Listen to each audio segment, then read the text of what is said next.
আসি আমরা।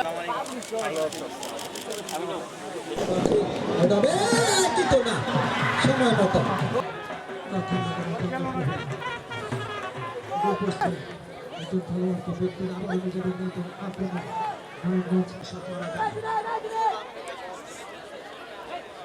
যে গুণগত পরিবর্তন আনতে চান আমাদের মাননীয় প্রধানমন্ত্রী এই খেলাধুলার মাধ্যমে, স্পেশালি একটি সুস্থ জাতি গঠন করার জন্য খেলাধুলার কোনো বিকল্প নেই।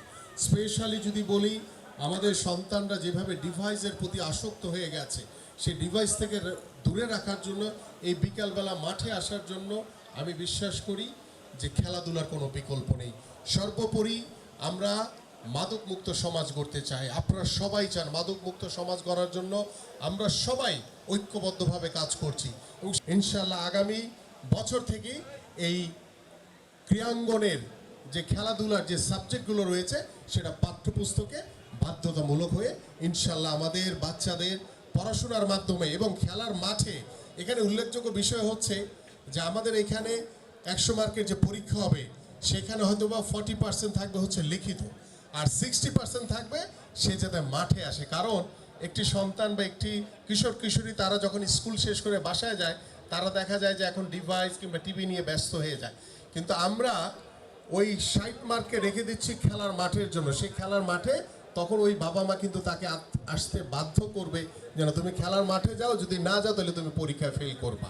এইভাবে আমরা প্রত্যেকটি তৃণমূলে 4র্থ শ্রেণী থেকে খেলাধুলাকে ছড়িয়ে দেওয়ার ইতিমধ্যে আমরা পরিকল্পনা গ্রহণ করেছি। ইনশাল্লাহ সময়ের ব্যাপার, অল্প সময়ের ভিতরে ইনশাল্লাহ আমরা সেই কাঙ্ক্ষিত কার্যক্রম শুরু করতে পারবো।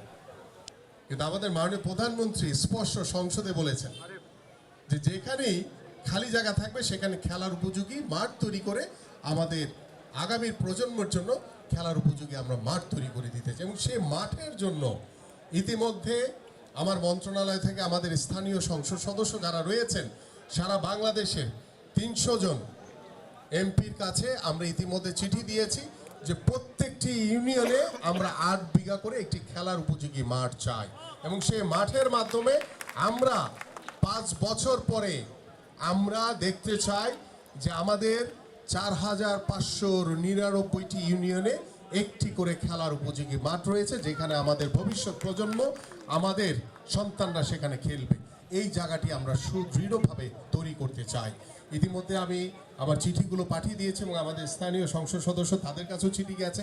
ইতিমধ্যে তারা জেলা প্রশাসক এবং ইউনোদের সাথে কথা বলে তাদের কার্যক্রম শুরু করে দিয়েছে এবং আমরা যে কাজটি নতুন অর্থ বছরে ইতিমধ্যে আমরা নীতিগতভাবে সিদ্ধান্ত নিয়েছি যে আমরা 10টি, আমাদের প্রায় 8টি বিভাগ এবং 2টি অঞ্চল রয়েছে, ফরিদপুর এবং কুমিল্লা। এই 10টি অঞ্চল থেকে আমরা প্রথম এই অর্থ বছরে 10টি স্পোর্টস ভিলেজ করতে চাই এবং সেই 10টি স্পোর্টস ভিলেজের ভিতরে আমি ব্যক্তিগতভাবে এবং আমি চাই যে নারায়ণগঞ্জে যাতে একটি স্পোর্টস ভিলেজ নির্মিত হয়। কারণ যে আগামী যে শিক্ষাক্রম, জাতীয় শিক্ষাক্রমে আমাদের এই যে প্রথম যে নতুন করে আসলে যে 8টি ইভেন্ট, সেই 8টি ইভেন্টকে আমরা পাঠ্যপুস্তকে অন্তর্ভুক্ত করতে যাচ্ছি। আমাদের এই ফুটবল, ক্রিকেট, দাবা, আমাদের সাঁতার, এই বিষয়ের উপরে পাঠ্যপুস্তক ইতিমধ্যে লেখার কার্যক্রম শুরু হয়েছে এবং আমরা আশা করি যে আমাদের ভবিষ্যৎ প্রজন্ম 4র্থ শ্রেণী থেকে ইনশাআল্লাহ আগামী বছর থেকে এই ক্রীড়াঙ্গনের যে খেলাধুলার যে সাবজেক্টগুলো রয়েছে সেটা পাঠ্যপুস্তকে বাধ্যতামূলক হয়ে ইনশাআল্লাহ আমাদের বাচ্চাদের পড়াশোনার মাধ্যমে এবং খেলার মাঠে, এখানে উল্লেখযোগ্য বিষয় হচ্ছে যে আমাদের এখানে 100 মার্কের যে পরীক্ষা হবে সেখানে হয়তো বা 40% থাকবে হচ্ছে লিখিত, আর 60% থাকবে সেই জায়গায় মাঠে আসে। কারণ একটি সন্তান বা একটি কিশোর কিশোরী তারা যখন স্কুল শেষ করে বাসায় যায়, তারা দেখা যায় যে এখন ডিভাইস কিংবা টিভি নিয়ে ব্যস্ত হয়ে যায়। কিন্তু আমরা ওই 60 মার্কে রেখে দিচ্ছি খেলার মাঠের জন্য। সেই খেলার মাঠে তখন ওই বাবা মা কিন্তু তাকে আসতে বাধ্য করবে, তুমি খেলার মাঠে যাও, যদি না যাও তাহলে তুমি পরীক্ষা ফেল করবা। এইভাবে আমরা প্রত্যেকটি তৃণমূলে 4র্থ শ্রেণী থেকে খেলাধুলাকে ছড়িয়ে দেওয়ার ইতিমধ্যে আমরা পরিকল্পনা গ্রহণ করেছি। আমাদের মাননীয় প্রধানমন্ত্রী যে নির্দেশনা, আপনারা বিগত সময় কি দেখেছেন যে যেখানে খালি জায়গা ছিল সেখানে স্থাপনা তৈরি হয়েছে, কিন্তু আমাদের মাননীয় প্রধানমন্ত্রী স্পষ্ট সংসদে বলেছেন যে যেখানেই খালি জায়গা থাকবে সেখানে খেলার উপযোগী মাঠ তৈরি করে আমাদের আগামী প্রজন্মের জন্য খেলার উপযোগী আমরা মাঠ তৈরি করে দিতে, এবং সেকে আমরা প্রথম এই অর্থ বছরে 10টি স্পোর্টস ভিলেজ করতে চাই। এবং সেই 10টি স্পোর্টস ভিলেজের ভিতরে আমি ব্যক্তিগতভাবে এবং আমি চাই যে নারায়ণগঞ্জে যাতে একটি স্পোর্টস ভিলেজ নির্মিত হয়, কারণ এই স্পোর্টস ভিলেজের মাধ্যমে নারায়ণগঞ্জে খেলোয়াড়দের জন্য যে একটি উর্বর জায়গা সেটিকে আরো সুপ্রতিষ্ঠিত করতে চাই। কারণ এই স্পোর্টস ভিলেজে শুধু ফুটবল কিংবা ক্রিকেট না, এখানে আমাদের ইনডোর সুবিধা আন্তর্জাতিক ইনডোর সুবিধা সম্পন্ন সকল খেলাধুলার ফ্যাসিলিটিস থাকবে। সেখানে আর্চারি সুবিধা থাকবে, সেখানে শুটিং এর সুবিধা থাকবে, সেখানে সুইমিং পুল থাকবে। এইভাবে একটি আন্তর্জাতিক মানের স্পোর্টস ভিলেজ আমরা এই নারায়ণগঞ্জ সহ আমরা প্রথম অর্থ বছরে ইনশাআল্লাহ 10টি অঞ্চলে করব, এবং আগামী 5 বছরের পর্যায়ক্রমে আমরা 64টি জেলায় আমাদের মাননীয় প্রধানমন্ত্রীর নির্দেশনায় আমরা ইনশাআল্লাহ স্পোর্টস গুলো নির্মাণ করব।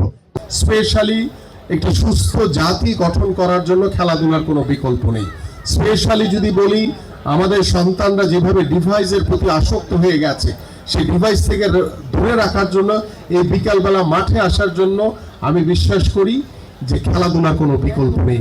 সর্বোপরি আমরা মাদক মুক্ত সমাজ গড়তে চাই। আপনারা সবাই চান মাদক মুক্ত সমাজ গড়ার জন্য আমরা সবাই ঐক্যবদ্ধভাবে কাজ করছি, এবং সেই মাদক মুক্ত সমাজ গড়ার জন্য অন্যতম মাধ্যম হচ্ছে খেলাধুলা।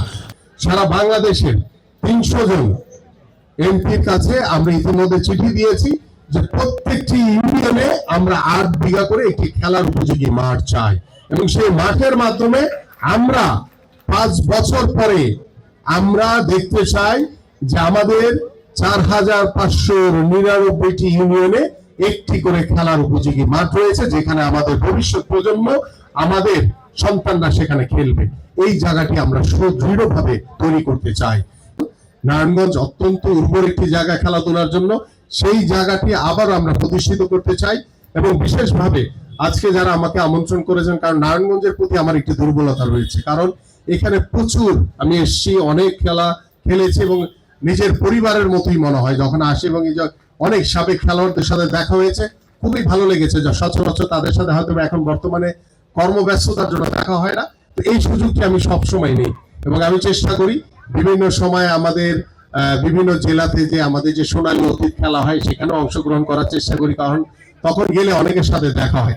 এবং এই মাঠের সংস্কারের জন্য ইতিমধ্যে আমি বলেছি মামুন ভাইকে যে একটি ডিউ লেটার দিলে আমরা খুব দ্রুতই, কারণ আমরা যেখানেই মাঠ রয়েছে, স্পেশালি সাকত ভাই নিজে গিয়ে আমার সাথে মন্ত্রণালয়ে কথা বলেছেন, এবং আমাদের মাননীয় প্রধানমন্ত্রীর যে নির্দেশনা যে প্রত্যেকটি বিভাগীয় শহর, মহানগর শহর, জেলা, উপজেলা, ইউনিয়ন লেভেলে আমরা খালি জায়গাগুলো খেলার উপযোগী মাঠ তৈরি করতে চাই। আমাদের সব জায়গায় গ্যালারি করতে হবে নট নেসেসারি, আমরা খেলার উপযোগী একটি সুন্দর পরিবেশ তৈরি করে দিতে চাই, যাতে আমাদের ভবিষ্যৎ প্রজন্ম তারা যাতে মাঠে খেলতে পারে। এবং আশা করি ইনশাআল্লাহ একটি চমৎকার ফুটবল ফাইনাল ম্যাচের মধ্য দিয়ে ইনশাআল্লাহ আমাদের নারায়ণগঞ্জের যে ঐতিহ্য, দর্শক আরেকটু বেশি থাকলে ভালো হতো। আমি জানি যে অনেক গরম, হয়তো বা গরমের কারণে অনেকে গ্যালারিতে বসতে পারছেন না, বাট আশা করি আমরা খুব দ্রুতই প্রত্যেকটি ফুটবল মাঠে, প্রত্যেকটি স্পোর্টসের মাঠে পরিপূর্ণ ভরপুর দর্শক থাকবে ইনশাআল্লাহ। যাতে শিশু কিশোররা আমাদের জন্য, দেশের জন্য কিছু দাবি দেওয়া আছে, দাবি দেওয়া আমরা মৌখিকভাবে এখানে চাইতে